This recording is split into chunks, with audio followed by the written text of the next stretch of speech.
The surge principles, not the exact strategy, but the surge principles that have worked in Iraq need to be implemented in Afghanistan also, and that perhaps would be a difference with the Bush administration. Now, Barack Obama had said that all we're doing in Afghanistan is air raiding villages and killing civilians, and such a reckless comment, an untrue comment, again, hurts our cause. That's not what we're doing there. We're fighting terrorists, and we're securing democracy, and we're building schools for children there so that there is opportunity in that country also. There will be a big difference there, and we will win in Afghanistan also. Senator, you may talk about nuclear use if you like, and also about Afghanistan. I'll talk about both. With Afghanistan, facts matter, Gwen.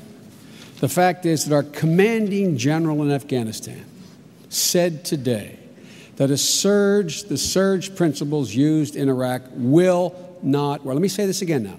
Our commanding general in Afghanistan said the surge principle in Iraq will not work in Afghanistan. Not Joe Biden, our commanding general of Afghanistan. He said we need more troops, we need government building, we need to spend more money on the infrastructure in Afghanistan. Look, we have spent more money. We spend more money in 3 weeks on combat in Iraq than we spent on the entirety of the last 7 years that we have been in Afghanistan building that country. Let me say it again. 3 weeks in Iraq, 7 years or 6.5 years in Afghanistan. Now, that's number one. Number two, with regard to arms control and weapons, nuclear weapons require a nuclear arms control regime.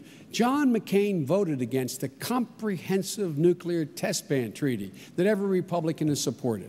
John McCain has opposed amending the nuclear test ban treaty with an amendment to allow for inspections. John McCain has not been the kind of supporter for dealing with, and let me put it another way, my time's almost up. Barack Obama, first thing he did when he came to the United States Senate, new senator, reached across the aisle to my colleague Dick Lugar, a Republican, and said, we've got to do something about keeping nuclear weapons out of the hands of terrorists. They put together a piece of legislation that, in fact, was serious and real. Every major, I shouldn't say every, on the two at least that I named, I know that John McCain has been opposed to extending the arms control regime in the world. Governor. Well, first, McClellan did not say definitively that the surge principles would not work in Afghanistan, certainly accounting for different conditions in that different country, and conditions are certainly different. We have NATO allies helping us for one, and even the geographic differences are huge. But the counterinsurgency principles also could work in Afghanistan. McClellan didn't say anything opposite of that. The counterinsurgency strategy going into Afghanistan, clearing, holding, rebuilding the civil society and the infrastructure can work in Afghanistan. And those leaders who are over there, who have also been advising George Bush on this, have not said anything different but that. Senator.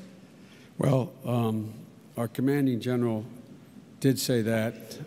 The fact of the matter is that, again, I'll just put in perspective, while Barack and I and Chuck Hagel and Dick Lugar have been calling for more money to help in Afghanistan, more troops in Afghanistan, John McCain was saying 2 years ago, quote, the reason we don't read about Afghanistan anymore in the paper, it's succeeded. Barack Obama was saying we need more troops there. Again, we spend in 3 weeks on combat missions in Iraq more than we spent in the entire time we have been in Afghanistan. That'll change in a Barack Obama administration.